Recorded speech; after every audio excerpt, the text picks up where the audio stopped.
Nangambo Ejipito molilie, Nangambo Israela pole bimie, Bisika ye swaza eye banaka, Présence nae pole nangai, Sandukwa mibeko eke yuapie, eke kopambo. Bonjour fidèles téléspectateurs et très heureux de vous savoir nombreux à côté de vos postes téléviseurs pour nous suivre dans cette émission Discovery. Discovery, c'est découvrir les personnes dans tous les domaines. Moi, c'est Charlie Asifa pour vous. Et moi, c'est Diane Defo pour vous dire, hâtez-vous de découvrir ceci. Nous sommes sur le boulevard du 30 juin où nous allons vous dire cap vers l'église Les Affranchis avec un reportage réalisé par notre consoeur Grace Massemou. C'est parti et nous allons nous retrouver tout juste après. Nangamba Israela pole bimie, Bisika ye swaza eye banaka, Présence nae pole nangai. Né le 15 août d'une certaine année, célibataire et père d'un enfant, M. Emmanuel Dodi a commencé ses études primaires à l'école Aller en avant en Zambie, où il obtenit son certificat visa pour l'humanité. Diplômé d'état en commercial et administratif à l'école anglaise de Zambie, M. Emmanuel Dodi fit ses études universitaires à l'Université nationale de Zambie, où il obtint son diplôme de licence en économie internationale. En se plongeant dans le service des dieux, l'année 1990 fut une année de conversion pour lui. Suite à cette conversion, M. Emmanuel œuvrait jusqu'à 1996 dans la 30e communauté en tant que pasteur-serviteur dans la ville de Lubumbashi. Passionné de ses services, M. Emmanuel Dodi devient alors représentant légal et responsable de l'église ministère des Affranchis. Voilà tout ce que nous avons pu recueillir sur le pasteur Emmanuel Dodi de l'église ministère des Affranchis, 6e rue Lumété commerciale, commune de Lumété, ville-province de Kinshasa. Nangamba Israela pole bimie, Bisika ye swaza eye banaka, Présence nae pole nangai. Excellent retour sur ce plateau. Vous avez reçu, vous avez vu ces portraits que notre ami Grace Massemou a fait. Comme vous le savez, nous sommes ici sur ce plateau avec le pasteur Emmanuel Dodi, à qui je m'en vais déjà dire bonjour. Ouais, nous comprenons que votre voix vous fait un peu de fou, puisque c'est ça un problème avec les gens de Dieu, ils sont toujours dérangés par leur voix, vu les prières, les prédications, ils sont toujours dérangés par rapport à la voix, nous comprendrons. Je pense que les téléspectateurs aussi vont nous comprendre. Bien. Nous avons le pasteur Emmanuel, à qui je vais déjà poser une première question.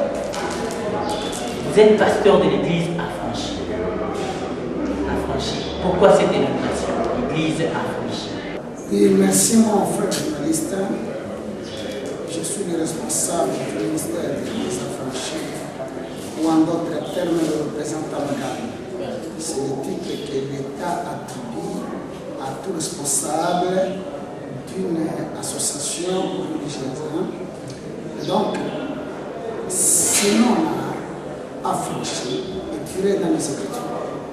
Nous sommes dans le livre de Jean, chapitre 36. La Bible dit ceci: vous connaîtrez la vérité et la vérité vous affranchira. Et si le Fils vous affranchit, vous serez réellement libres. Donc, le ministère des Affranchis, l'affranchi n'est que l'œuvre réalisée au sein de ce œuvre. Qui est affranchi? C'est celui ou celle qui est délivré en notre terme.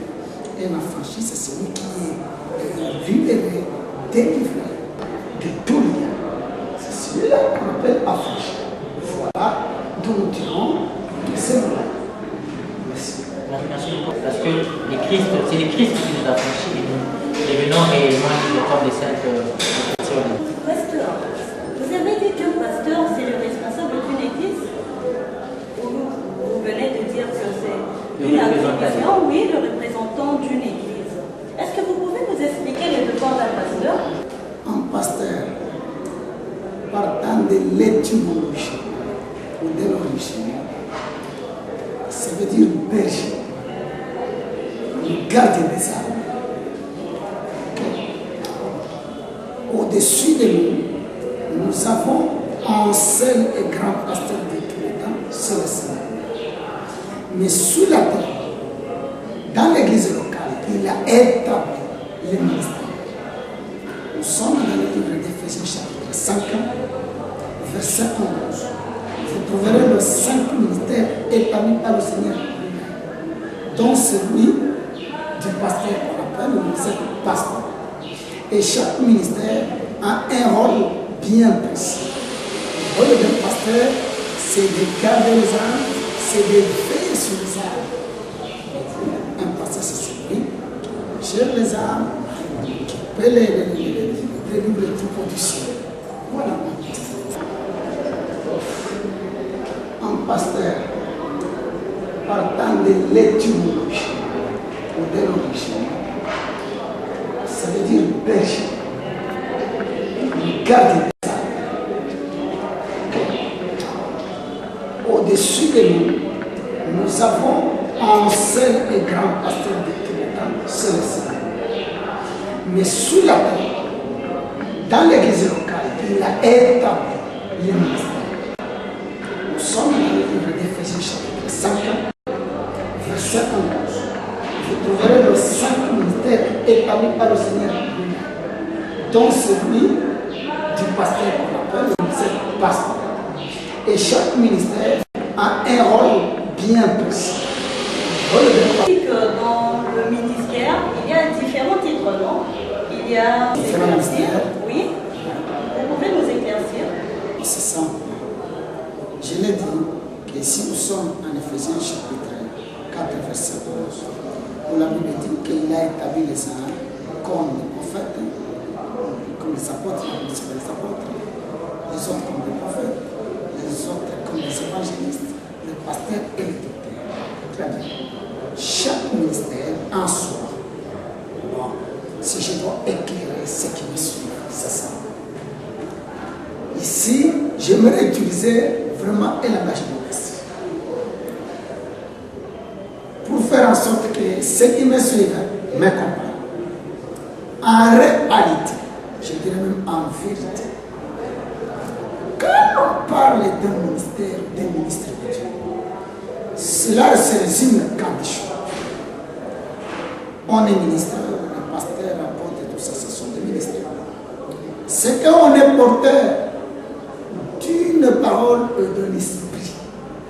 Un pasteur est porteur d'un esprit et d'une parole. Un évangéliste, ainsi de suite. Quelle est la parole d'un pasteur? La parole d'un pasteur, c'est la parole de l'édification. Pour que cette parole soit porteuse de vie, elle doit être accompagnée par un esprit. Tandis qu'un prophète, c'est un enseignant. C'est la différence. Un prophète enseigne. Un apôtre, c'est un prédicateur. Il prêche. Mais dans un langage courant, de manière vulgaire, quiconque parle de la part de Dieu, il a prêché. Prédicateur, c'est un apôtre. L'enseignant, c'est un prophète.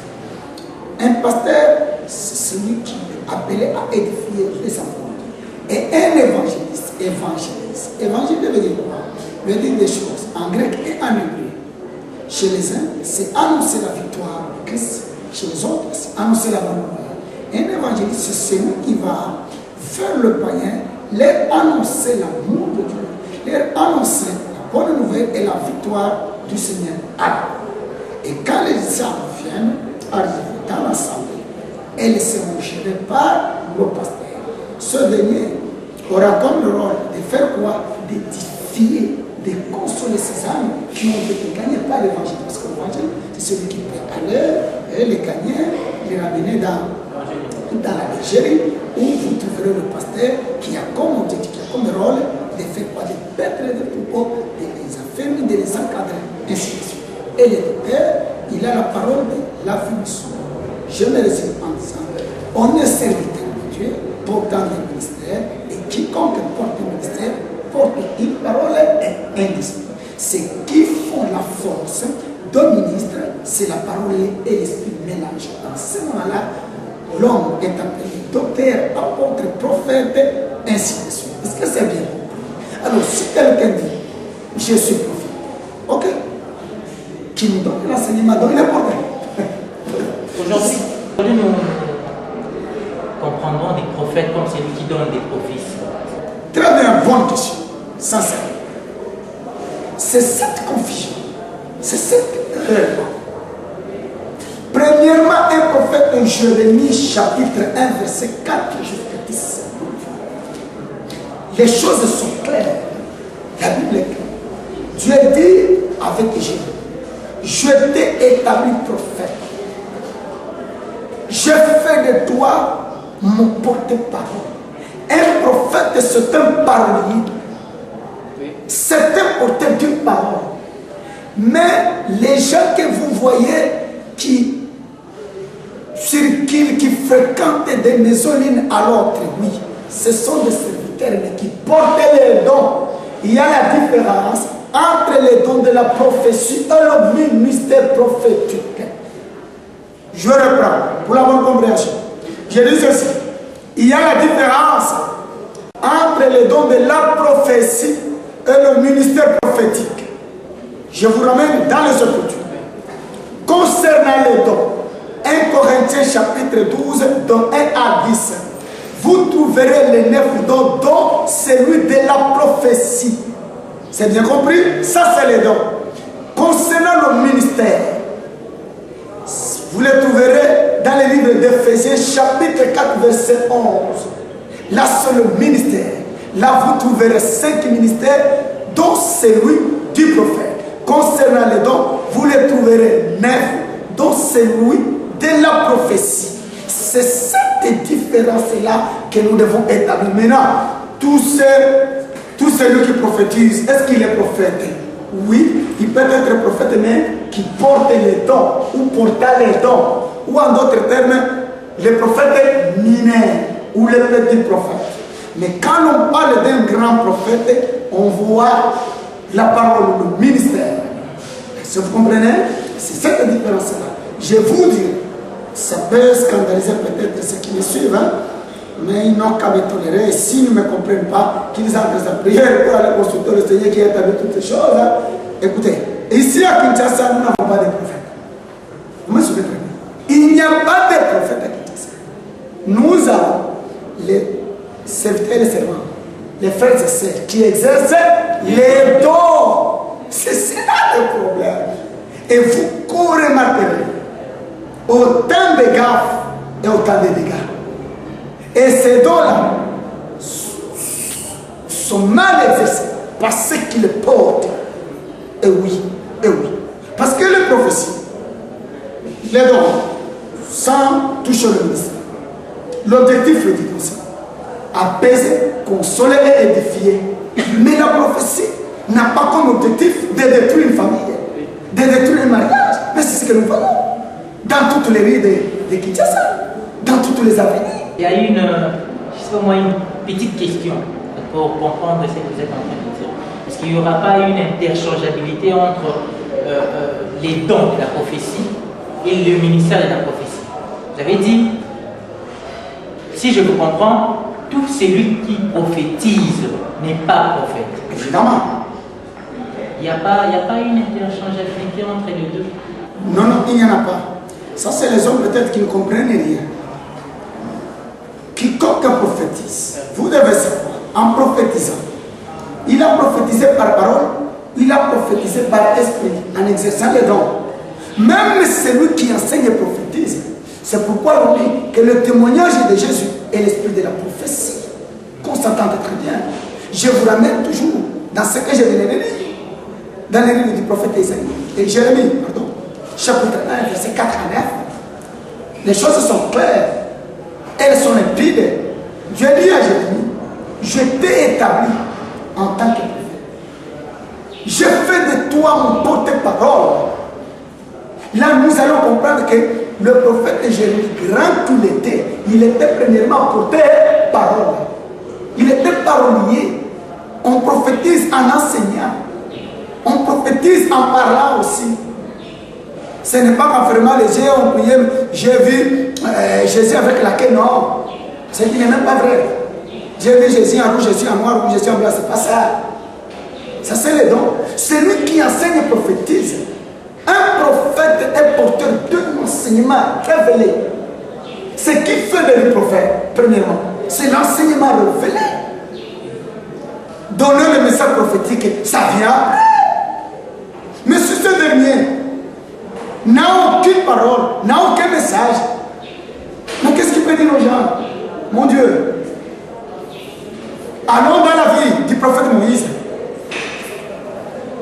C'est Moïse qui dit, n'est-ce pas, que dans les jours qui viennent, Dieu vous suscitera un prophète comme moi.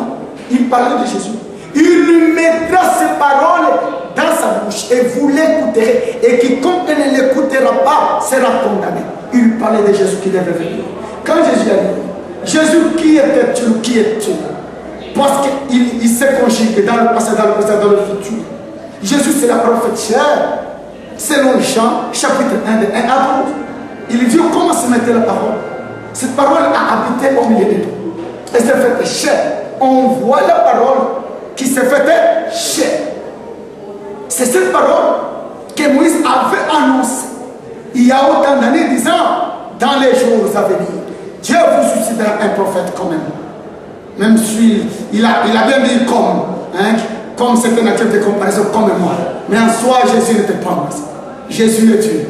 Même si un prophète au plus bas niveau est Dieu, il y a quand même une nuance et la différence. Quand cela ne tient, fermons cette parenthèse. Il dit, il vous suscitera un prophète comme moi. Et il mettra, mon Dieu, ses paroles dans sa bouche. Écoutez, bien aimé, vous qui me suivez maintenant là, je vous enseigne. Peut-être c'est un médicament difficile à prendre, mais vous devez s'habituer. Le drame et la problématique dans cette ville, c'est cela. Nous confondons tout. Un prophète, qui qu'il soit, s'il est prophète, la première des choses, il doit avoir un message, il doit avoir une parole. C'est une parole. Mais avec les petits prophètes ici, qui habitent là, dans toutes nos communes ici, qui rançonnent les gens, qui volent, qui exercent le vol malin, c'est que vous allez constater, ils n'ont même pas la parole. Dès que vous fermez les yeux, Zamba le dit, Zamba le dit, tu donnes autant. Mon Dieu. Vraiment. Nous comprenons que vous êtes, nous ne savons pas comment classifier ce enseignant. Vous acceptez cette attribution, enseignant? Bon, si vous me dites que je suis enseignant, carrément là vous me liez à un prophète. C'est que j'avais dit qu'un prophète est porté d'un enseignement. À vous de juger. Et à ceux qui nous suivent, de juger. J'aimerais même qu'on m'appelle ensemble frère. C'est ce que les gens refusent. D'être appelé frère. Ils cherchent des titres. Papa, c'est pas possible. Non. Est-ce que si vous m'appelez frère, c'est un péché? Parce que le mot frère vient du grec qui veut dire amour, premier degré. Au deuxième degré, frère veut dire prophète. Oui, je suis prophète. Est-ce que je porte à moi l'enseignement? Je dirais, frère, que vous n'êtes pas loin de la vérité. Oui, j'exerce ce ministère prophétique. Voilà. Vous avez cité Moïse, Jésus-Christ. Le prophète Joël a annoncé pour dire au dernier jour, je répandrai mon esprit sur chair, vos enfants, vos fils prophétiseront. Et Jésus, lors de son ascension au ciel, il a dit à ses apôtres que je vous enverrai un esprit. Les apôtres à la chambre haute ont expérimenté cette puissance-là venant d'en haut. Ils étaient aussi en train de prophétiser. Oui, évidemment. Là, ils ont reçu les dons. Parce que la Bible dit que le témoignage de Jésus est l'esprit de la prophétie. Les apôtres, qui étaient-ils? Nous parlons bien des apôtres. Oui. C'est qu'ils étaient autour du Seigneur Jésus. Ils devraient témoigner Jésus. Or, Apocalypse 19, 10, la Bible est claire que le témoignage de Jésus, c'est l'esprit de la prophétie. Donc, nous pouvons dire que les apôtres avaient le ministère apostolique.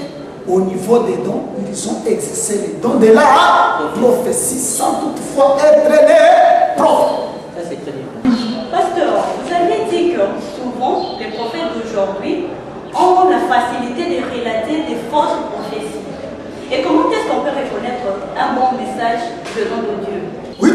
Jésus a dit dans le livre de Matthieu, sur ce 7 que vous reconnaîtrez un arbre. Un bon arbre, c'est fou. Tout enseignement doit produire des fruits. Les fruits à tous les niveaux. Nous commençons par les prophéties elles-mêmes données. C'est simple, ma soeur. La Bible dit, lorsqu'un prophète aura donné sa prophétie, si elle se réalise, ça vient de Dieu. Lorsque la prophétie ne se réalise pas, c'est ici, je ne parle de Dieu. Bien-aimés, vous qui me suivez maintenant, vous comprendrez carrément ensemble avec moi que les gens ont beaucoup de prophéties qui ne se sont jamais réalisées. Évidemment, ma soeur, il y a autant de prophéties qui ne se réalisent jamais. Là, nous nous posons la question. D'où venait-elle les prophéties? À eux et à vous de juger.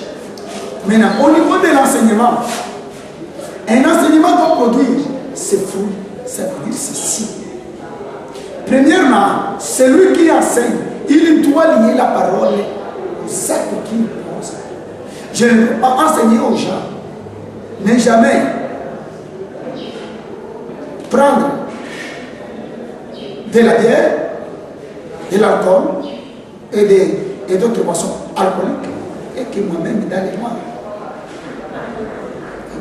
Je ne peux pas dire aux gens quitter l'impudicité et que moi-même je suis impudicité. Je dois lier la parole au sein. Alors, c'est aux enfants de Dieu d'examiner quand même ce qu'il a été donné avec ce qu'il a donné. Soyons sérieux.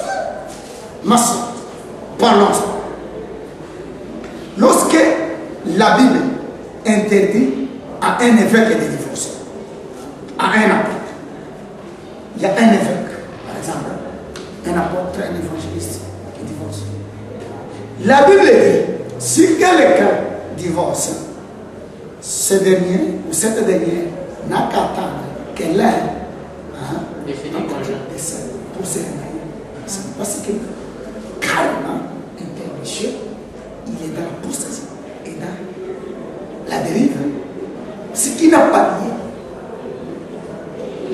la parole à la parole. Il y a autant de choses. Deux, trois. Avec quelle profession on ne donne pas ici? Vous savez, il y a des choses. À l'époque, nous fréquentions tous ici.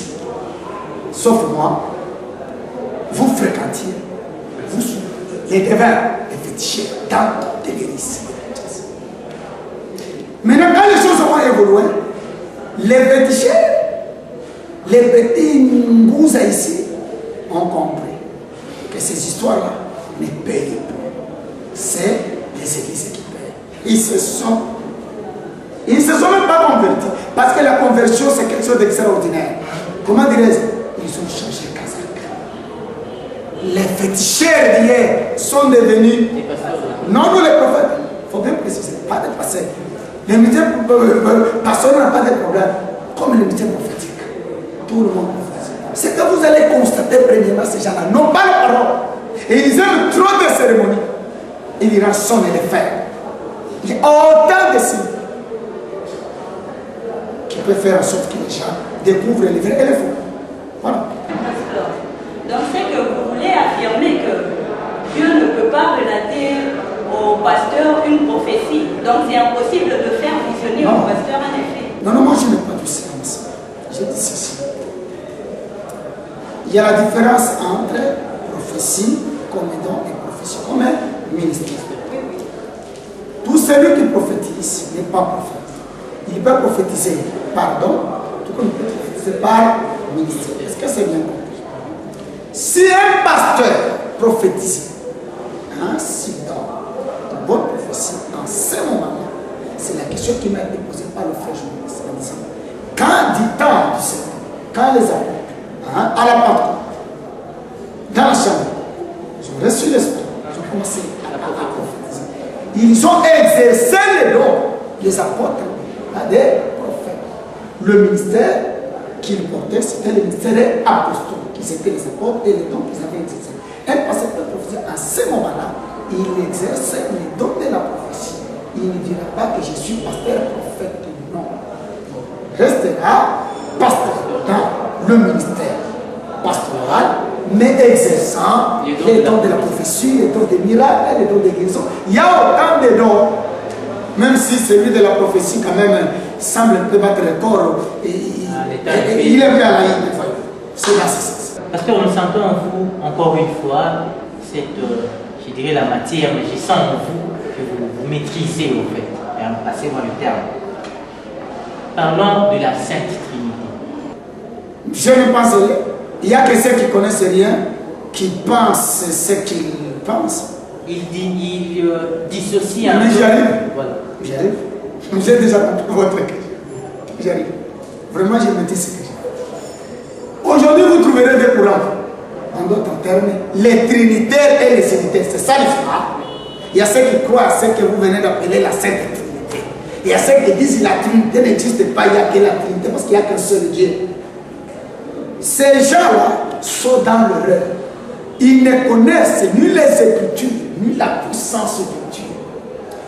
Nous, dans notre ministère, nous disons ceci. Suivez-moi. C'est que nous sommes les unitaires trinitaires. Vous me suivez, mon frère? Nous sommes les unitaires trinitaires. Nous croyons et à la Trinité et à l'unité. Ces choses-là ne doivent pas faire un objet d'un débat. Non et non, mon frère. Donc, nous ne devons pas avoir les unitaristes et les trinitaristes. Non. C'est quoi moi je dis? Moi j'amène la Trinité dans l'unité. Ça veut dire, je crois en un seul Dieu qui a pris corps dans les trois. Voilà l'unité dans la Trinité. Il n'y a qu'un seul. Quand on parle d'un seul, c'est un ensemble, mon Dieu. C'est un ensemble qui réunit à son sein les trois.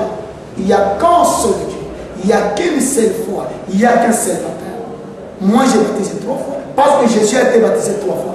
Ceux qui me diront, qu'est-ce qu'il raconte ce passé? Doucement, ne zappez pas. Les choses sont bonnes. Suivez-moi. Vous devez s'habituer à un autre son de cloche. Vous devez s'habituer à un autre message. Oui, que Dieu vous bénisse. Jésus a été baptisé 3 fois. Prochainement, je vais le prouver dans les Écritures. Jésus a été baptisé 3 fois. Quoi? Vous me dites dans vos petits salons, qu'est-ce que lui raconte? Je ne raconte rien. Je ne raconte pas des histoires. Jésus a été baptisé 3 fois. Je le démontrerai dans les jours à venir. C'est pour vous dire que quand la Bible dit, il n'y a qu'un seul baptême. Oui, un seul, c'est un ensemble qui éclate en toi. Il n'y a qu'une seule foi. Oui, un seul, c'est un ensemble. Il y a la foi en Jésus, la foi en Christ et la foi en Jésus-Christ. La foi en Jésus-Christ, c'est la foi en Dieu. Parce que 1 Jean, chapitre 5, 19 à 20, la Bible dit, il nous a donné l'intelligence de connaître le véritable. Et nous sommes dans le véritable. En son Fils Jésus-Christ est le Dieu véritable. Mais avant d'atteindre Jésus-Christ qui est le Dieu véritable, nous devons passer par Jésus et par Christ. Voilà là où j'ai dit, l'histoire de la Sainte Trinité n'existe pas. Ceux qui créent un tel débat, ils ne comprennent rien. Ils doivent être bien enseignés. Voilà leur présent. Comme l'avait dit Jésus lui-même, que les viens, elle est déjà là, où les vrais adorateurs vont adorer mon Père en esprit et en vérité. Moi j'amène la Trinité, dans l'unité, je crois à un seul Dieu qui a pris corps en combien? En 3. Parce que Jésus dit, c'est lui qui a vu, qui m'a vu, a vu le Père. Ah, voilà. C'est ça. Là, vous comprenez que le Fils est dans le Père, le Père est dans le Fils. À un moment donné, je m'en veux au Père. tu aussi votre Père, c'est qu'il a dit. Je m'en veux au Père, vous préparez une place. Non, il dit, je m'en vais pour aller vous préparer des places. Et il y en a autre. S'il n'y en avait pas, je vous dis. Ouais, très bien. Jésus a sa place. Moi j'ai ma place. Si toi tu es un véritable frère, tu dois avoir ta place. Il y en a autre. Il y en a autre. Maintenant, dans cette maison-là, chacun a sa place. Mais chose est grave, les serviteurs, les enfants de Dieu ne connaissent pas la lumière. Ils ne traînent pas dans les esprits. Quand on prie, quand on se dit, parmi les choses qui font à ce que Dieu soit bien suivi, c'est que l'homme doit connaître sa place. C'est quoi Jésus dit là? Je suis. il est à la droite du Père. C'est qu'il a récupéré la place où il était, quand il est venu. Mais je vous dis que la plupart de ceux qui nous enseignent ne savent même, ne connaissent même pas. C'est chaud. Pasteur, est-ce qu'aujourd'hui, le message de Matthieu chapitre 28, Chapitre Chapitre le message de Matthieu chapitre 28, Oui, allez, oui, ok. aller dans toutes les Prêcher nations, tout ça, faites par rapport au message que nous, fidèles de l'Église, recevons aujourd'hui. Nous recevons aujourd'hui comme message, vous allez être bénis. Vous allez être, vous aurez des bénis. Vous serez prospères. Vous serez prospères. Est-ce que peut-on être béni sans avoir été converti au préalable? Parce qu'on ne nous a pas prêché le but du salut même. Quand est-ce qu'une personne est... Voilà, monsieur les journalistes, vous êtes mal prêchés. Vous et ceux qui vous ont prêché. Premièrement, nous devons comprendre qu'est-ce que c'est la bénédiction. Pour aller parler de ces soins. La bénédiction. Est-ce que la bénédiction, c'est d'avoir vraiment les amener, les villas partout? Oui. Pour raconter votre préoccupation. C'est ce qui prouve que ces gens ici, ils ne savent pas ce qu'ils font. La première des choses, il faut amener la foi dans les gens. Les gens doivent quoi? Se convertir, doivent être baptisés. L'objectif, un bel objectif, les forces que nous devons poursuivre, c'est d'amener les gens dans la vie. C'est ça le message clé. C'est vie éternelle à Jésus. Tout en état sur la terre, Dieu veut que nous ayons une bonne et belle vie. Un enfant qui s'est passé par la souffrance. Donc, nous parlons de l'argent, c'est pas un méchant. Mais la façon dont, la manière dont nos frères utilisent ce c'est tellement bon. Il commence avec le moyen en reléguant au second plan. Frère, qui est la vie. Non, nous devons commencer par le salut total et parfait, que le salut intégral. La vie éternelle. Après, Jésus a dit, Jésus n'exclut pas le bois de péché. Nous sommes sur la terre, nous devons bien vivre.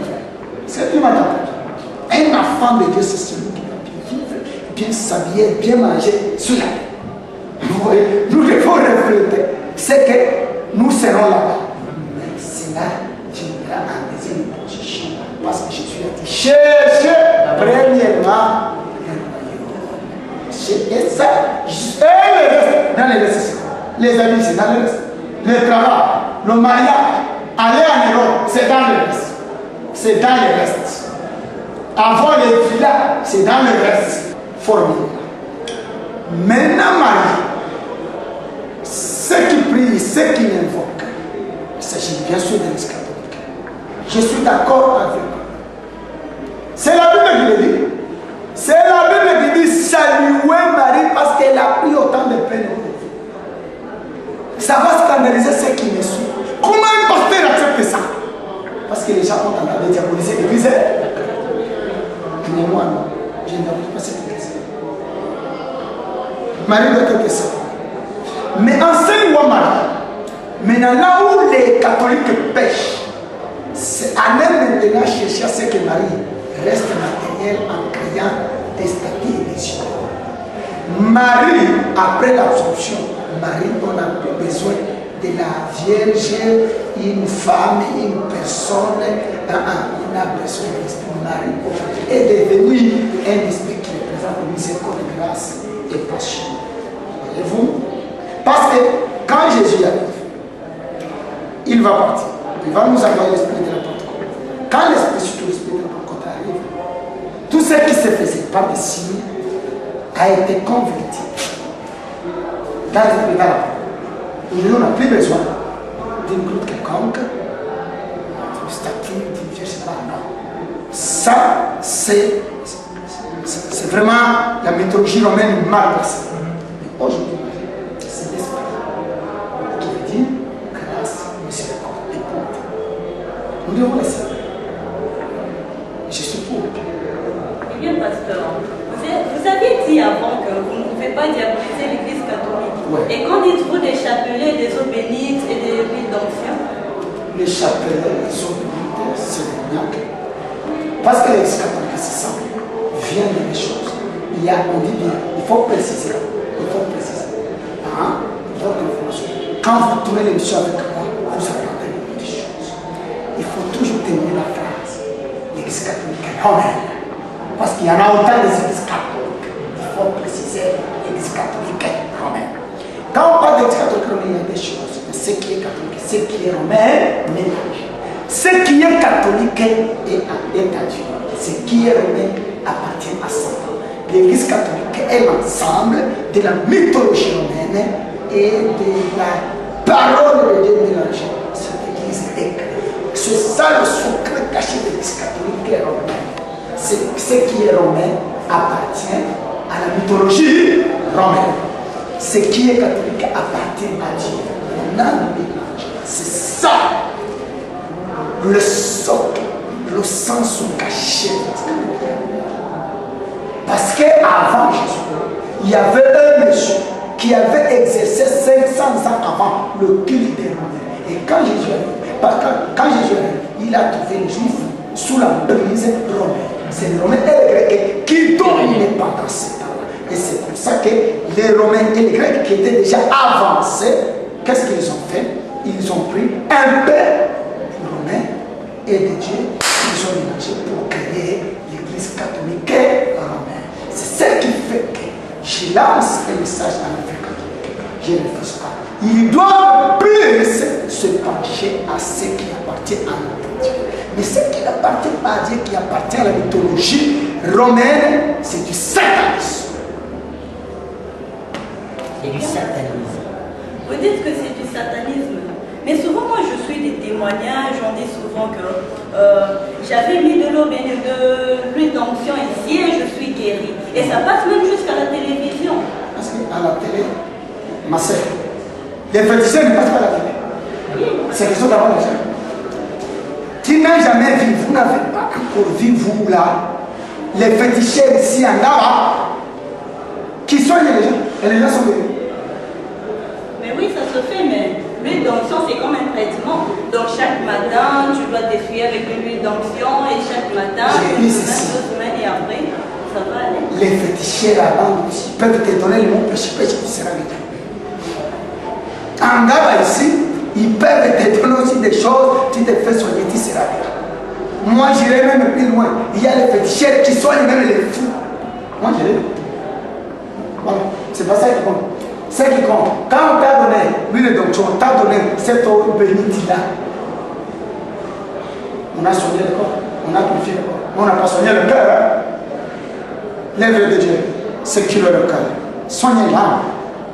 L'âme ne sera pas sauvée par l'eau bénite, mais par l'huile d'onction. C'est par la parole puissante qui touche là. Voilà. Et vous savez, souvent dans les églises, il y a des rumeurs d'hommes.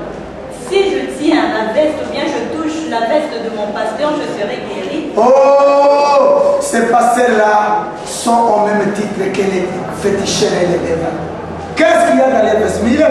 On a vu l'apôtre Paul appliquant son mouchoir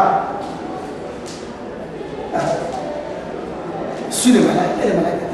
Est-ce qu'aujourd'hui, il faut que les gens touchent la veste? Non, qu'on n'exagère pas.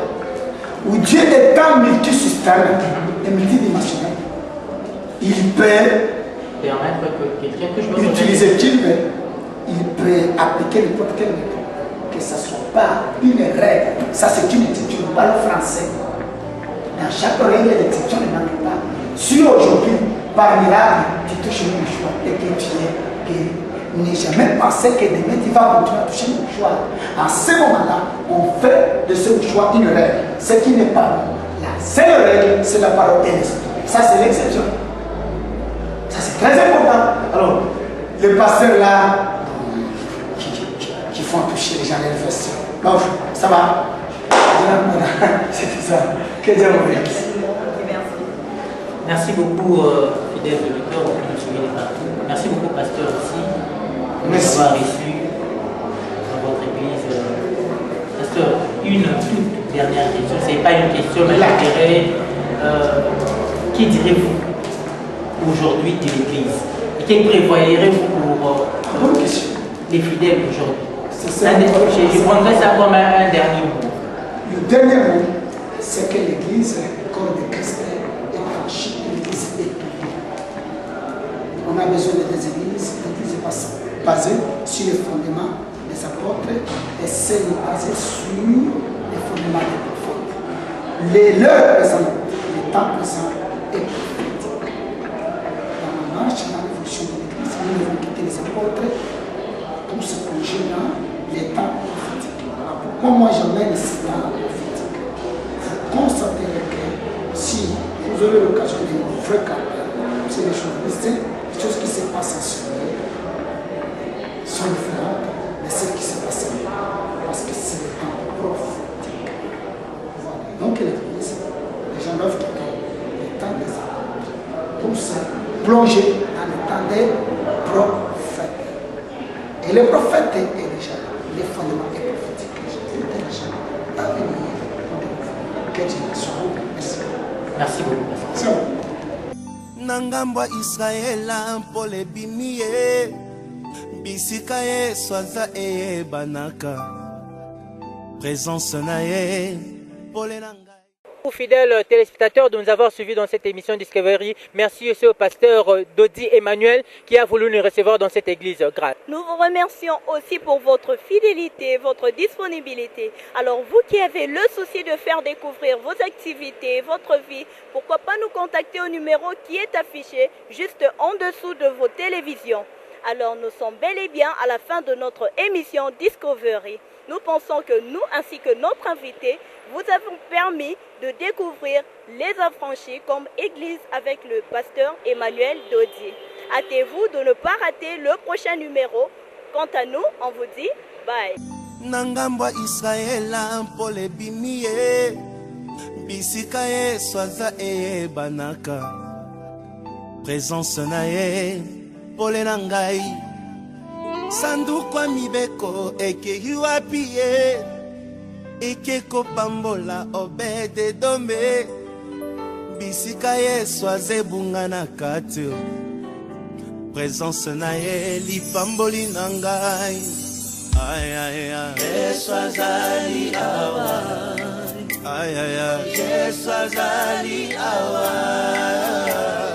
Yesu azali awa Yesu azali awa Yesu azali awa Yesu azali awa bapekisa yo nyonso me bapekisa yo koluka Nzambe te na makolo na ye nde bisika tobombama.